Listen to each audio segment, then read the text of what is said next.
Praise God. Let's praise the Lord. Pray po tayo.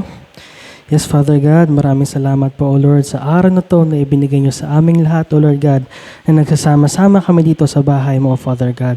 Lord, I pray, O Lord, that you bless this praise, O Lord, with the Holy Spirit, O Lord God. Punuin niyo po itong lugar na to ng Holy Spirit, and may you open everyone's heart and minds, O Lord God, para po sa aralin ngayong araw na to, O Lord God.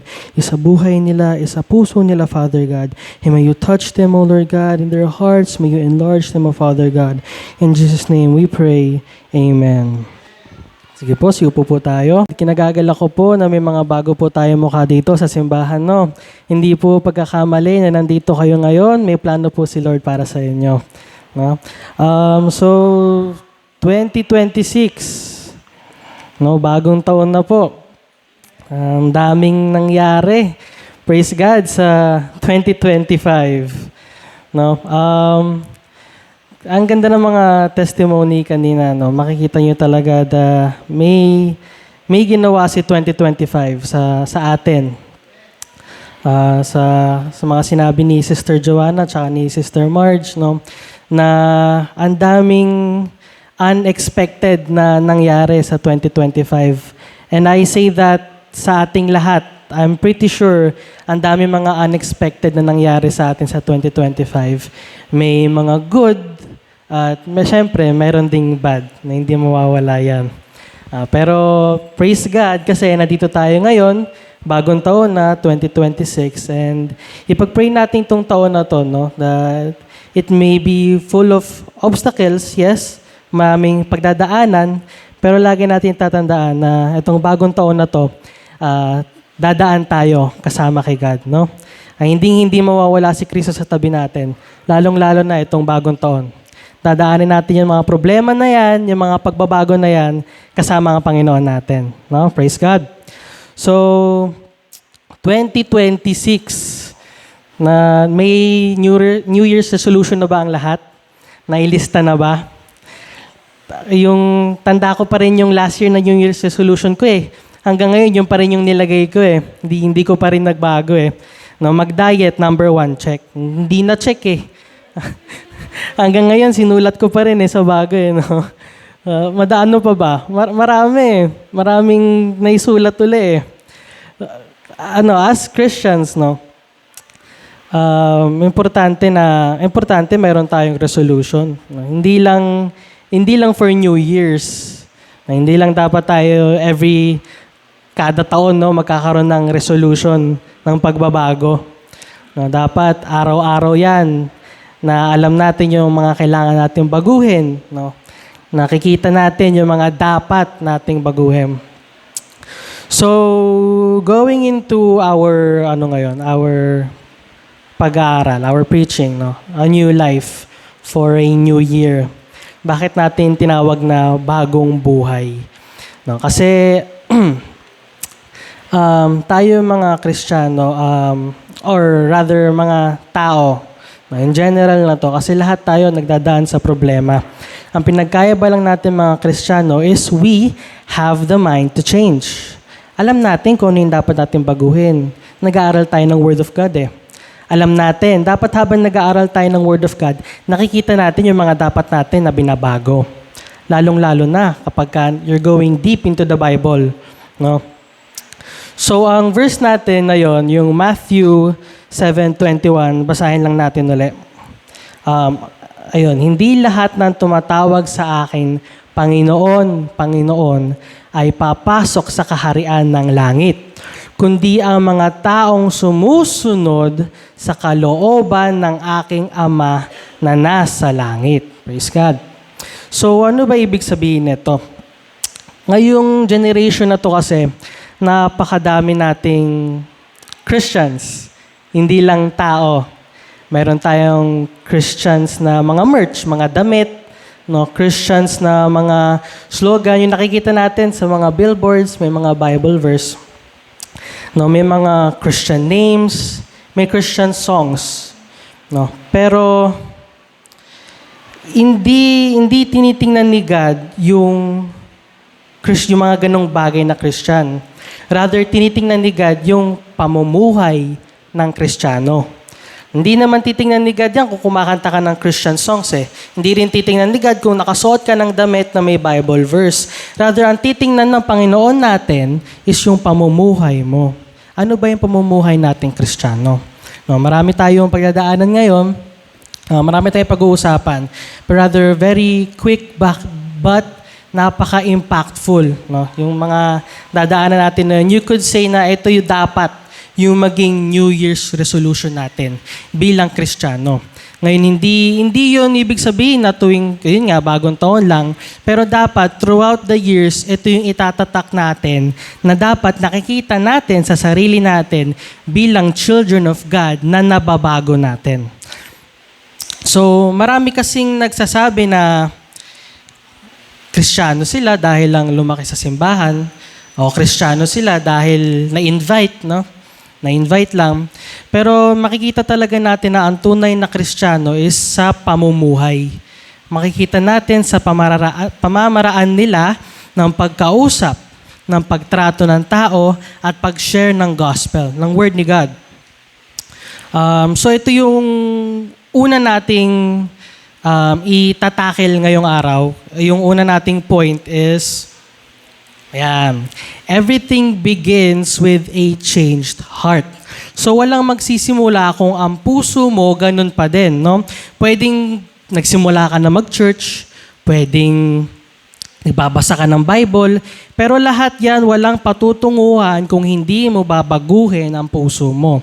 Parang ano lang yan eh. Parang ayun nga, tulad sa New Year's resolution ko. Sabi ko, magda-diet na ako. Sabi ko, magpapapayat na ako. So, nag-gym ako, nag-jogging ako, nag-workout ako araw-araw, pero kumakain ako pagkatapos. May gym sa SM, yung Anytime Fitness. Nag-spend ako ng 3 hours. 3 hours ako dun, 3 to 4 hours ang tagal ko. Pero SM yun. Pagkatapos, pumunta ako ng food court. Ayun na. Nabawi ang pinagod. Ganun ako for the remaining of 3 to 4 months. Na after ko mag-jogging, kakain ako ng shawarma. Napakasarap. So, yun yung naging cycle eh. Yun yung walang pagbabago kasi hindi ko isinapuso. Hindi ko isinapuso yung pagpapapayat ko, kaya ganon.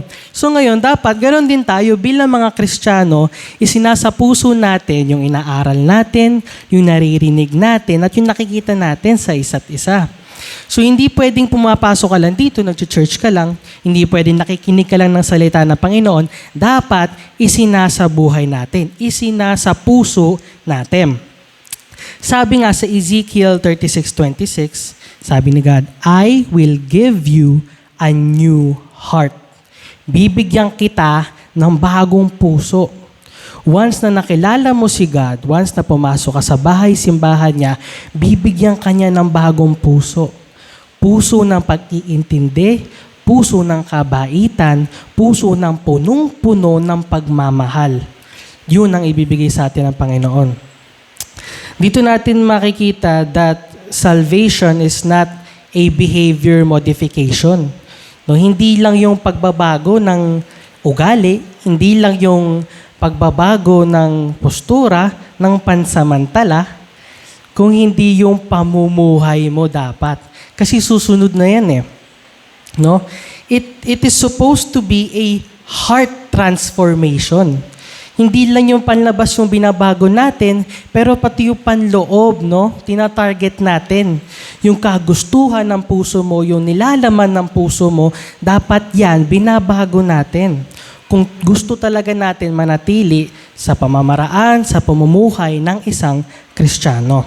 So, kapag tunay kasi na pumasok si Jesus sa buhay natin, dapat wala na yung mga bagay na yan.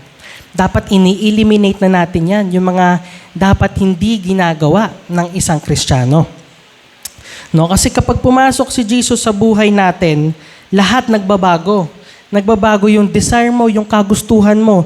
Nagbabago yung pananalita mo, yung pagtatrato mo sa mga kaibigan mo, sa pamilya mo. Dapat lahat yan nagbabago. Kapag tinanggap mo si Jesus, lahat yan susunod. Lahat yan makikita mo, unting-unting nagbabago. Sa mga kaibigan natin, masasabi o makikita ng mga kaibigan natin, yung pananalita natin na dati, puro kabunganga, puro napakatalim ng salita na sinasabi mo, lumalambot yun. No? And they start to see na puro si God na ang lumalabas sa bibig mo. Puro gospel, puro sharing of the word. So yun yung dapat nating tinitingnan, o yun yung dapat nating tinatarget na makita ng iba. Kasi dapat as Christians, we are influential. Hindi influential ng masama, hindi influential ng yung pariwala, pero influential in a way that people will see that God has changed you. Not only in the outside, but especially in the inside.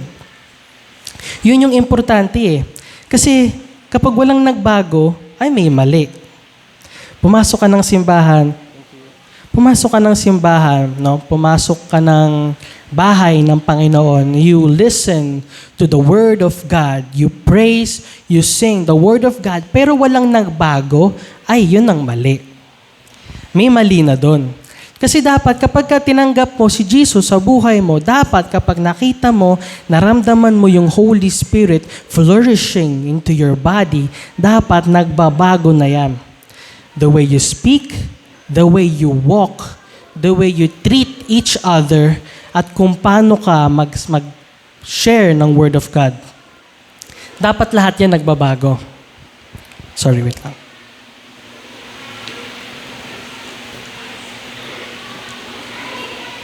Kasi kung wala, ano nangyari? Saan napunta yun? Pumasok ka lang ng simbahan, nakinig ka ng Word of God, kumanta ka, tapos lumabas ka. Tapos wala nangyari. Hindi mo naman nais sa puso. Paano ka magsisimula? Paano tayo lalapit sa Panginoon kung ganon? Sarado ang puso. So, sa second natin, a real Christian lives holy even when no one is watching. Ito, alam ko, maraming Kristiyano pa rin na nagsistruggle dito na pag walang nakatingin, na nakakagawa tayo ng hindi sang-ayon sa Panginoon. No? Even the smallest things, kahit napakaliit na bagay yan. No? Sabi sa 1 Peter 1:16, sabi ni God, "Be holy, for I am holy." Diba? Ano ba yung holy pagdating sa ating Kristiyano? Alam natin pag kay God, sinabi natin holy because God is perfect. God is omnipotent. There is no one or anything higher than the Lord. Therefore, He is holy. So, ganun ba? Pag tayo dapat holy, kailangan ba perfect tayo? Kailangan ba perfect tayo para holy tayo? Hindi, di ba?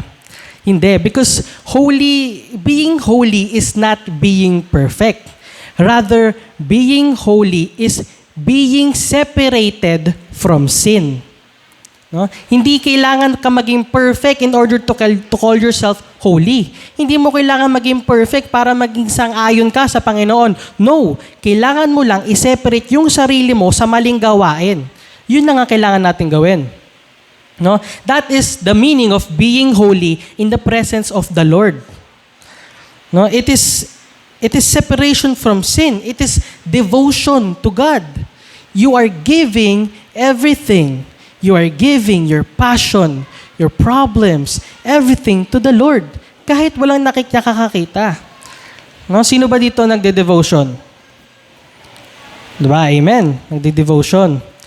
Hindi lang yung kailangan may kasama ka. No? Very important yun. No? Your alone time with God. Kausapin natin si Jesus. It is very, very helpful. Kapag may pinagdadaanan tayo, kapag napakabigat, sino pa ba ang kailangan natin kausapin? Yung best friend ko, tatawagan ko kasi masama pakiramdam ko. Hello? Itong teacher ko, pinagalitan ako. Best friend ang una. O kaya sa kapitbahay, chichika mo. No. Kapag may problema ka, kapag may mabigat kang pinagdadaanan, the first one you go to is the Lord. Sa Kanya dapat lagi una. Masama araw mo, may nakaaway ka, may pinagalitan ka sa opisina, sa school, may nakaaway ka, sabihin mo kay God. Create a time for devotion. Yun yung devotion eh. Your alone time with the God. One-on-one kayo ni Lord. Napaka-importante nun. Very, very important. Tapos yung being holy is applying it to all the days of the week, all the days of the month, of the year. Hindi yung Sunday lang tayo holy. No? Tuwing Sunday lang tayo mabait. Tuwing Sunday lang nakikita yung pagbabago. Dapat every day of the week, the month, the year, holy tayo. Dapat separated tayo from sin on all those days. Hindi pwedeng Sunday ka lang mabait. Sunday lang maayos yung words, no, na lumalabas sa bibig natin. Sunday lang matino. No, pagtapos ng Sunday, Monday na. Ito na. No, pagpasok mo ng eskwela, siga-siga ka pa. O kaya pagpasok mo ng opisina, no, boss-bossing. No, dapat every day tayong holy. Every day nakikita ang pagbabago. No? Dapat Monday holiness, o kahit online pa yan, dapat holiness ang ipinapakita.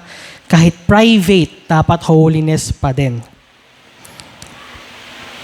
Sabi nga, maraming banal sa simbahan, pero kapag katapos nun, ano na? Ano na kaya? Ang tunay na Kristiyano, banal kahit walang nakakakita. Amen? Go tayo sa number 3.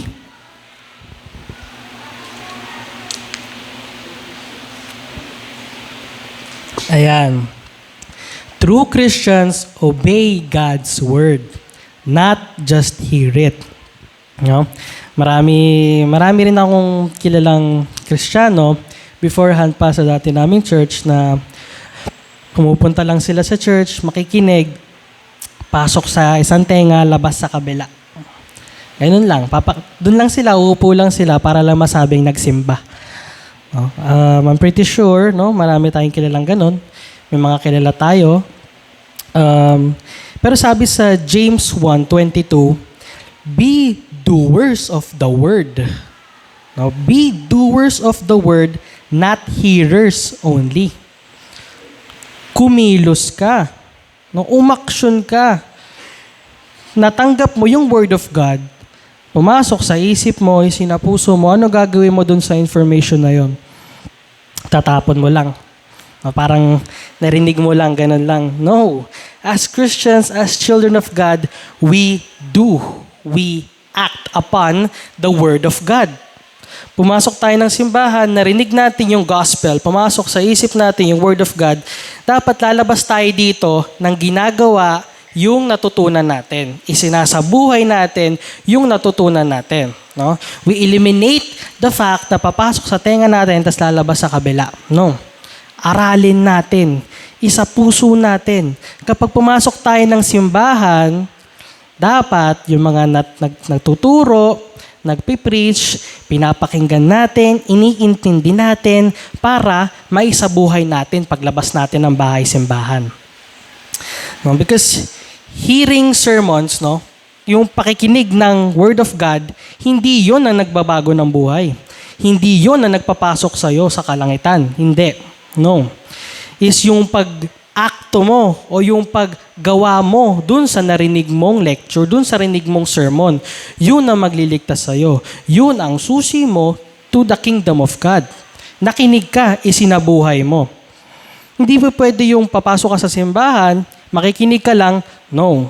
Hindi yun na magliligtas sa atin. Hindi yun na magbabago sa inyo. Kailangan nyong intindihin, kailangan nyong isabuhay, isapuso para makita yung pagbabago. And that will be your key into heaven. No?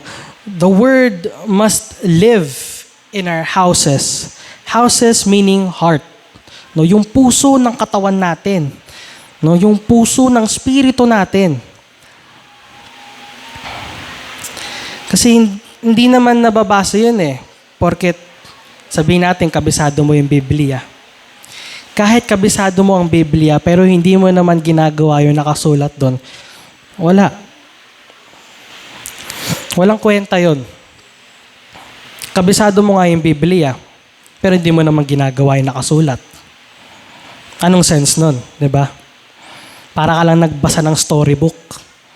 Hindi mo naman isinabuhay. So doon natin ma-measure, no?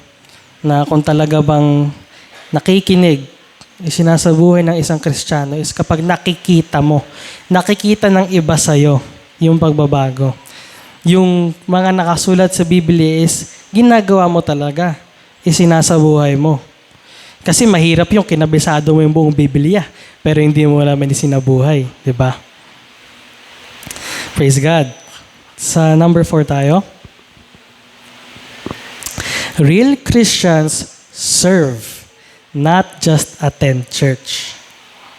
So, dito, no, makikita natin na as Christians, as children of God, kailangan may titulo tayo sa church. Hindi ko alam yung Filipino word, pero may role tayo sa simbahan na to, no? Hindi ibig sabihin nun, kailangan nasa ministry ka na agad, no? Maraming ministry ang church. Hindi lang yung nakikita yun na tumatayo dito sa harap. Hindi lang yung mga nakikita nyo na tumatayo dito sa harap, mga music team, mga nagpe-preach, mga nasa likod, yung multimedia team, ministry. No, hindi lang yun yung ministry ng church. You can do a lot for the church actually, no? Yung simpleng pagligpit ng mga upuan after service, simpleng pagpulot ng basura dyan sa lapag para malinis ang simbahan. No, yun, ministry yun. Pagtulong sa kusina, sa pagluluto, sa paghuhugas, lahat yan ministry. No, it is, you're doing something for the house of the Lord. Ministry yun. Hindi kailangan maging parte ka ng music ministry. Although, siya sa ministry, no, may hinahawakan ka, may ipapakita mo sa tao yung talent na ibinigay sa ni Lord, no, magsasalita ka, tatayo ka dito sa harap, or rather, doon ka sa likod, no, nasa multimedia ka, marunong ka sa mixer, no, hindi mo kailangan makisama sa mga ganon. No. Lahat ng bagay na naitutulong mo sa simbahan is considered a ministry. Lahat yan nakikita ng Panginoon. So next time na may makikita tayong basura sa lapag, o kaya may madumi yung mga upuan, or kailangan ng tulong sa kusina, tumulong tayo, umaksyon tayo. No? Because that is your first ministry. Lahat tayo nagsimula dyan. Lahat tayo magsisimula dyan. Hindi man tatayo sa harap, no? Everything will start doon. So lahat ng makakatulong sa simbahan, no, gawin natin. Kasi hindi natin inaano yung simbahan, kung hindi ang pinipraise natin doon, ang binibigyan natin ng papuri, isang Panginoon. Kasi bahay simbahan niyo to eh. This is His home. This is His house. Which is na pumupunta tayo. Dapat napaka-special sa ating tong lugar na to. Because this place is to be filled with holiness. So dapat inaalagaan natin. So sabi sa Mark 10:45, no? The Son of Man did not come to be served, but to serve. Hindi tayo dapat ang sineserve, no? Hindi dapat tayo ang sinasamba. No. Dapat tayo ang kumikilos. Tayo ang sumasamba. Tayo ang lumuluhod. Tayo ang sumisigaw ng pangalan ni Jesus. Tayo yung mga anak niya. We are His servants. We should be workers. Hindi yung pa-chill-chill ka lang dyan. No? Nakaupo ka lang tapos kain, uwi. No. We should be workers. We act upon the Lord. We become servants for the Lord. No? We do it because of the Lord. How He changed your heart, how He changed your life, dapat ibinabalik natin yan sa Panginoon.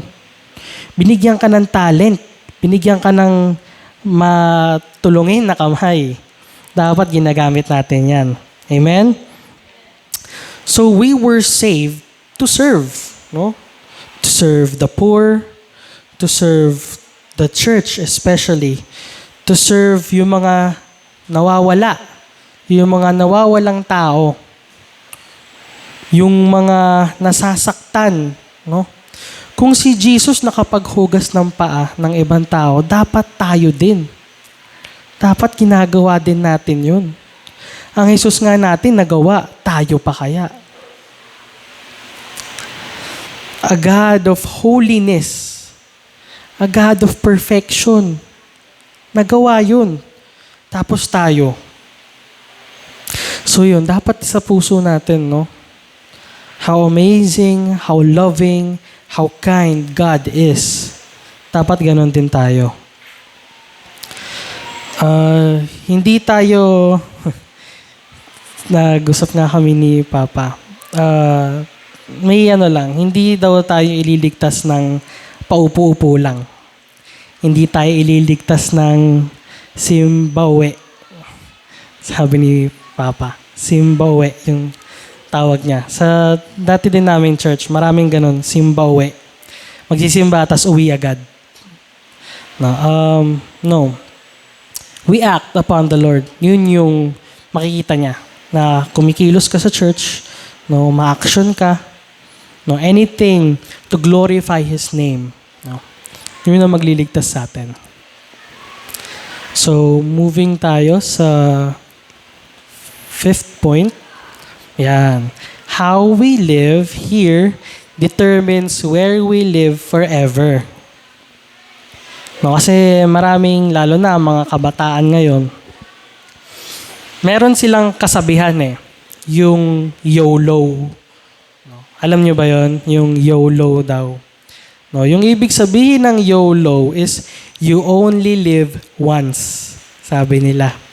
Kaya dapat lahat ng gusto mong gawin, gawin mo na.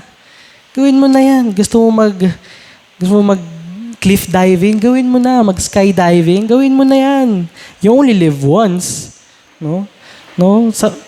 Kaawain mo na yung boss mo. Sayagtaan mo na. Isang beses ka lang mabubuhay, huwag ka magpa-under.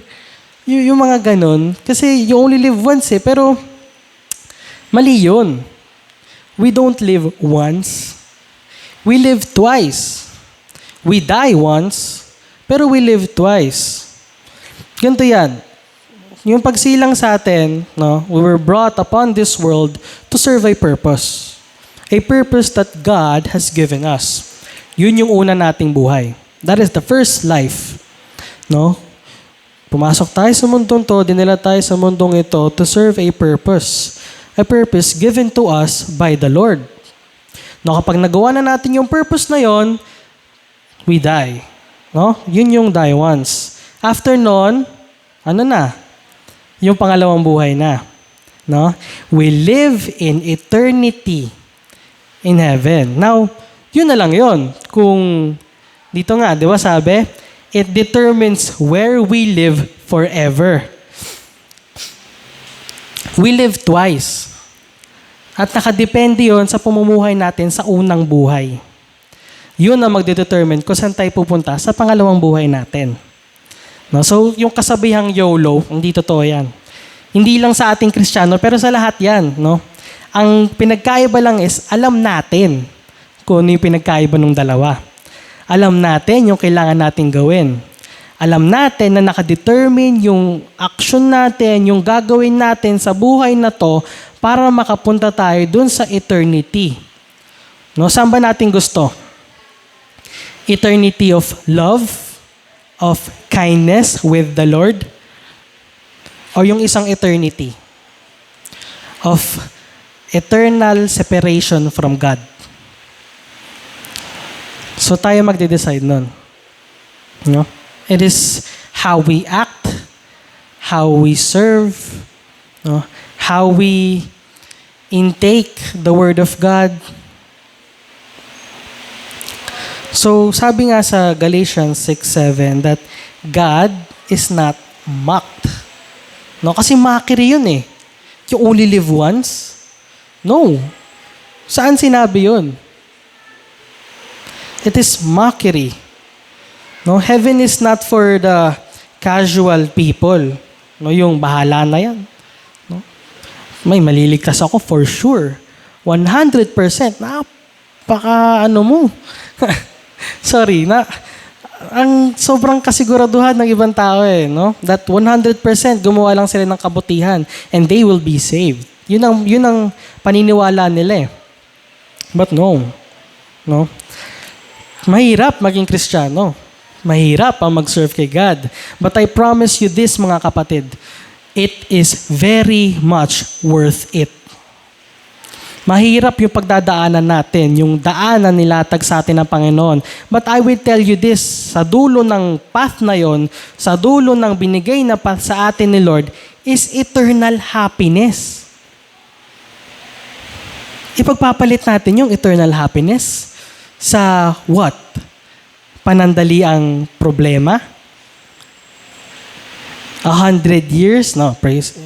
Kay God, bigyan tayo ng 100 years. 100 years of what? Obstacles? Problems? Na ibinigay sa atin ni Lord? We are blessed enough to go through those problems with the Lord behind our back. No, I have not said this enough, but how blessed are we to go through these problems, to go through these obstacles with the Lord. No, wala na tayong kailangan isipin because He's already working. Hindi mo man nakikita, no, hindi man wala mang signs, no, but someday, yung panandaliang problema na yon, God will reward you patong-patong, times 10, not even 10, times 1,000 of blessings. So, we endure, no? I-endure natin yung mga problema, yung suffering, no? Because it does not compare to the joy that God is preparing for you. Amen? So, ayun nga, no? We don't live once. No? So, pag minarinig mo na yon, no? Minarinig kang sinabi, pre, gawin mo na yan, YOLO. YOLO, you only live once. Hindi. I live twice. And it determines what I do here in order for me to go to the second life. Tandaan natin na ang pamamaraan ng buhay natin ngayon, yung pamumuhay natin is paghahanda ng buhay na walang hanggan kasama si Kristo. Yun ang lagi nating tatandaan. The way we live now, the way we act, yan ang magdedetermine, no? Na kung anong buhay natin sa pangalawa. Next, and our final point, eto. So, napagdaanan natin lahat, no? Pagbabago sa puso, pagtanggap, pag-act, pakinig, lahat na pagdaanan natin. Ano kailangan natin gawin throughout this 2026? Through January hanggang December, hanggang matapos ang taon, hanggang matapos ang buhay natin o yung role natin dito sa mundo. Anong kailangan natin gawin? We need to have a daily walk with God. And when I say daily, I mean every single day. Not just for 2026, but for 2027, 2028, and so on. Dapat ito ang hindi nawawala sa buhay natin is that daily walk with God. Because what could go wrong, no? When you have God by your side, what could go wrong? No, a true Christian, kapag natinanggap mo na si Lord sa buhay mo, isinapuso mo na lahat, a true Christian prays when tired. Nagdadasal tayo kapag pagod. No, sumusunod tayo kahit mahirap. No, we forgive, nagpapatawad tayo kahit napakasakit. We forgive. No? Tapos nagmamahal tayo kahit nireject tayo. Kahit tinaboy tayo ng mga tao, kahit pinagtawanan ka dahil sa pananampalataya mo, dahil sa paniniwala mo, mamahalin mo sila. Mamahalin mo ng paulit-ulit bilang Kristiyano kasi kapag binigyan mo sila ng hate, binigyan mo sila ng kasamaan, hindi yun tama. Bilang Kristiyano, we are supposed to love. Love and love. Because kapag ni-return mo yung hate nila with hate, that does not make you better para maging pantay lang. No. If you are going through this daily walk with God, susundin mo lahat yan. Susunod ka kahit mahirap. Magpapatawad ka kahit masakit. Magmamahal ka kahit pinagtatawanan ka na, pinagtabuyan ka, mamahalin mo pa rin sila because God loved you no matter what. Kahit gaano pa kabigat yung kasalanan mo, kahit gaano pa kabigat yung problemang dinadala mo, God has never left you. No, God will always and always love you kahit paulit-ulit mo ginagawa yung kasalanan na yan. God will never leave you. God will never stop loving you as we should. Being children of God, mahirap. No? Mahirap maging Kristiyano. Mahirap sumunod. Masakit. But as Christians, as children of God, we go through these rejoicing, being happy, being content, knowing that God has something planned for us. Yun pa lang dapat maging goal natin. For the remainder of this year, dapat goal natin yun. To go through every problem, to go through every sickness, every hurt with the Lord, with rejoice, with being happy, with love, kindness. Dapat maging trait natin lahat yun. As children of God, there is nothing more important in this world than your relationship with God. Maraming tao na blessed. Magtataka ka kasi ang daming tao na hindi Kristiyano, na hindi kinikilala si God, but are very blessed. Bakit kaya? No? Magtataka ka kasi you would question, no? Although mali, pero as Christians, hindi natin you would question yourself, bakit ganon? No, I follow the Lord, I serve the Lord, pero bakit siya? Siya na hindi naman Kristiyano, ako nakatayo ako dito sa pulpito. I am preaching, I am praising the Word of God. Pero bakit siya? Hindi naman siya nagpipraise. Hindi naman siya nagpipreach, Lord. Pero bakit siya napakataas sa buhay? Bakit siya napakayaman? No, ano bang kulang ko? Ano bang hindi ko nagagawa? No, those are wrong, mga kapatid. No, we do not ask. Tandaan natin, no? Tandaan natin na ang tinatarget ng kalaban is yung mga wala sa kanya. Yung mga hindi niya hawak. These people, no, kampante na sila sa buhay nila eh. No? Hindi sila dumadaan sa hirap. Hindi nila hahanapin si Lord because they know, content sila. Alam nila na mayaman ako, may pera ako, what could go wrong? May sakit ako, may pera ako, mapapagaling ako. Wala kaming pagkain. May pera ako, bibili kami ng maraming pagkain kahit di nila kilala. Tandaan nyo mga kapatid, na hindi nilalapitan ng kalaban ang hawak na niya. No? Ang tinatarget lang ng kalaban, yung mga wala pa sa kanya. At tayo yun. No, we are children of God. Yun yung target ng kalaban eh. No? Gusto nilang pahirapan yung buhay natin. Gusto niyang idaan tayo sa problema para ipakita sa atin na ayan, iniwan ka na ng ama mo. Iniwan ka na yung tinatawag mong Diyos, pero hindi. No? As Christians, dapat tatag tayo na kahit dumadaan tayo sa problema na yon, na kahit pinagdadaanan natin yon, na kahit yung ibang tao, pasarap lang sa buhay, dapat tatag tayo na alam natin na dahil na pinagdadaanan natin yon, it's because God wants to teach us something. Gustong pagdaanan ni Lord, gustong pagdaanan natin ni Lord yon para may matutunan tayo. So we could gain something, no? It is a lesson. Kaya mga kapatid, kapag nakikita natin, no, na may kapatiran tayo or kapatid tayo na full of doubt, no, full of questions na hindi naman dapat natin tinatanong, no? We remind them to stay strong, no? Kasi hawak ka ng Diyos. No? Nothing and no one can harm you. No, kahit simple ang buhay mo, kahit simple lang, kahit tama lang yung pera na kukuha mo to go through around your family, napakayaman natin sa pagmamahal ng Panginoon. We don't need material things. No.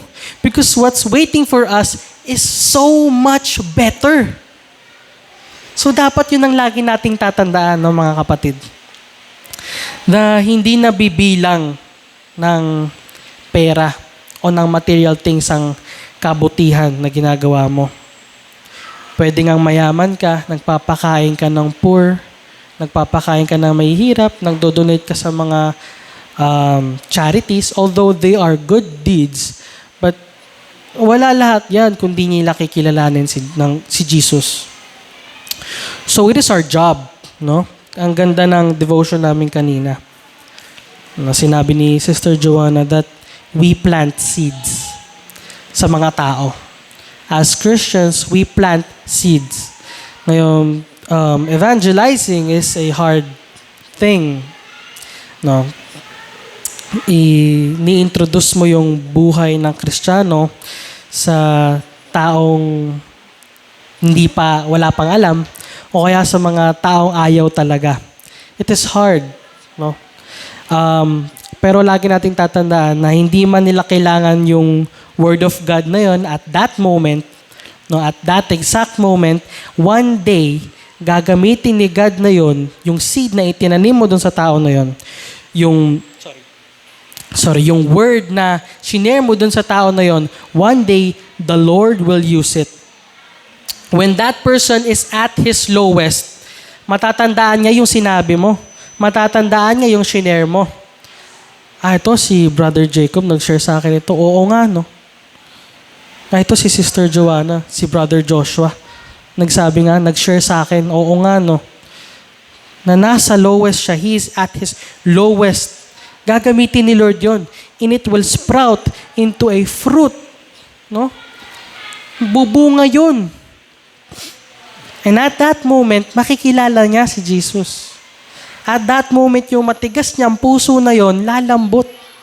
At that moment, yung saradong puso at isipan niya, bubukas. Because of the seed you planted.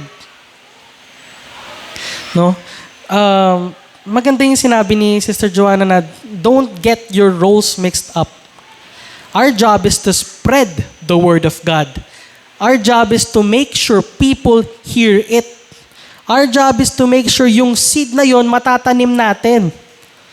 And it's the Lord's job na bumunga yung tinanim natin.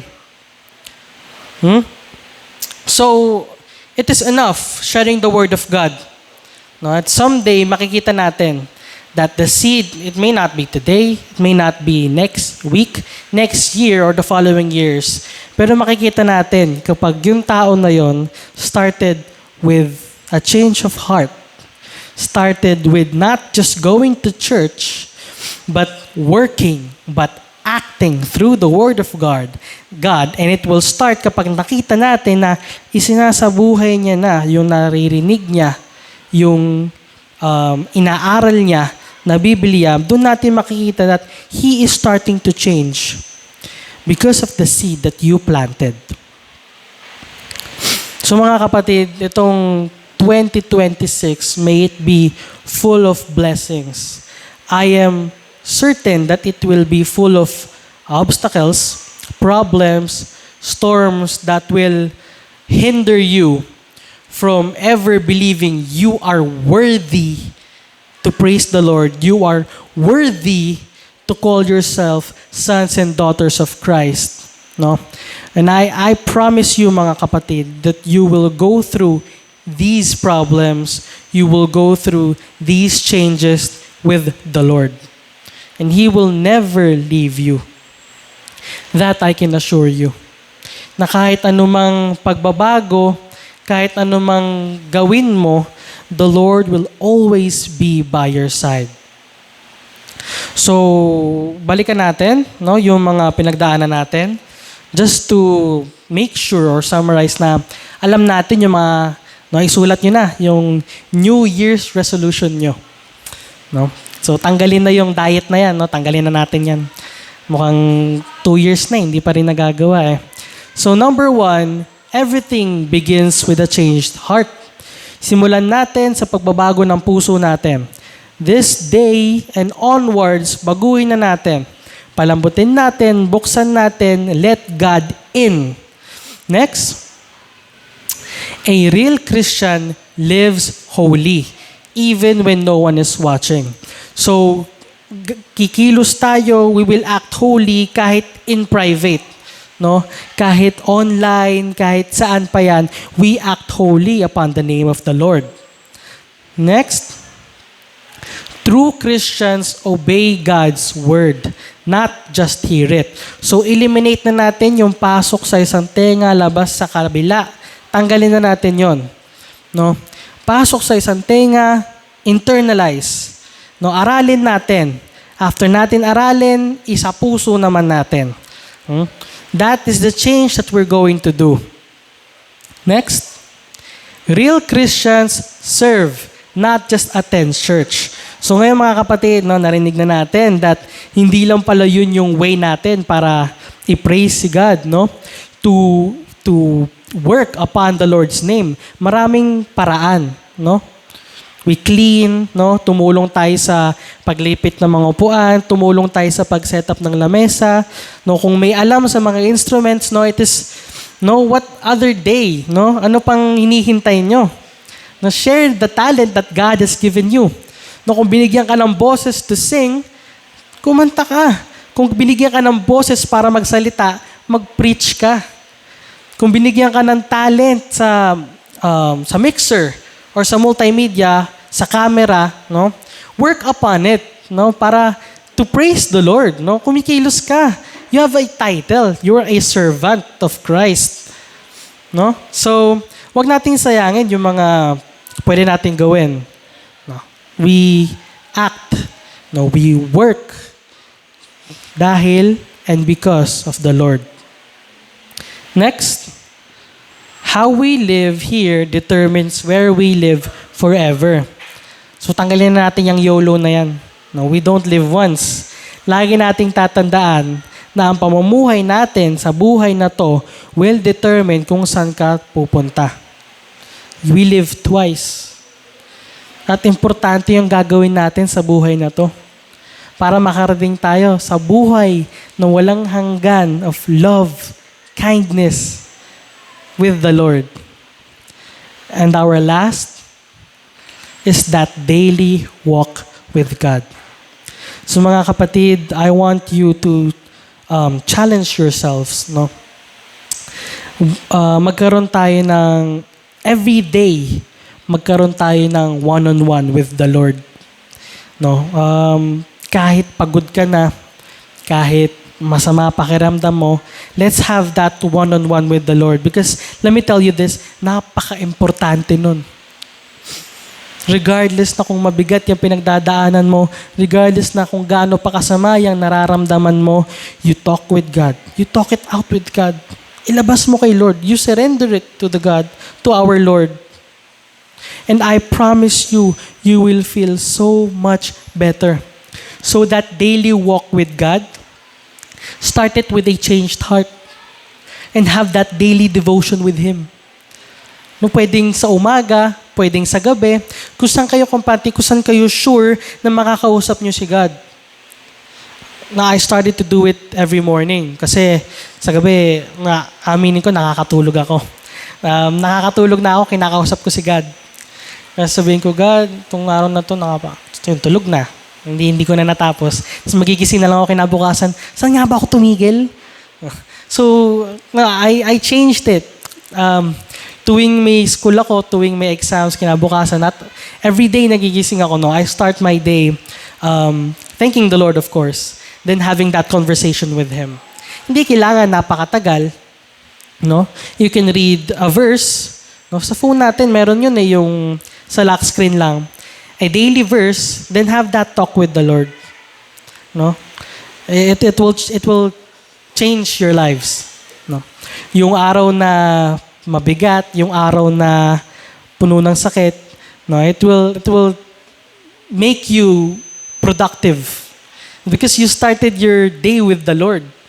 No, what better way to start your day? no, with our Lord Christ. So, ayun, I pray, no, na sa mga natutunan natin ngayong araw, isa puso natin and isa buhay natin. Because as Christians, yun lang yung panghahawakan natin eh. No? The Word of God, no, acting upon it, no, praising and glorifying His name. Yun yung mga panghahawakan natin. That is our ticket into the second life, into eternity with God in heaven. No? So, let's pray mga kapatid. Yes, Father God, maraming salamat po, O Lord, sa araw na to na ibinigay mo sa amin, O Lord. Na this new year na itatakil namin, O Father God. This new year that we will go to praising, glorifying your name, O Lord. Alam namin, O Lord, sa sarili namin na marami pa kaming pagdadaanan. Marami pa kaming problema na itatakel. Marami pa kaming pagbabago na kailangan baguhin. But we know that whatever it is, O Father God, that whatever change is coming into our lives, Ikaw ang punot dulo, O Lord God. Ikaw ang simula ng pagbabago namin at Ikaw ang magiging huli, O Father God. Ikaw ang sasalubong sa amin sa kalangitan, O Father God, into heaven, O Lord. Ikaw ang bubungad sa amin for that change we have made, for that change we created in our hearts, O Father God. We thank you, O Lord, for this opportunity and we open our hearts to you, Father God. We open our mind, O Father God. We let you in, O Lord. Please, O Father God, this rock and sturdy heart, O Lord God, may you soften it with your words, O Lord, with the gospel of the Father, that we may know what we have to do, O Father God. Lord, we thank you for this new year that will be full of blessings, O Father God. And I know that there may be problems, but we will not handle these problems alone. We know, O Father God, alam namin na nasa likod ka namin, O Father God, that we will face these problems with you, O Lord. You will turn us, O Lord God, into the warriors, into the servants, into the blessed people you want us to be, that we may share these blessings, O Father God, that we may share these changes that you have blessed upon our lives, O Father God.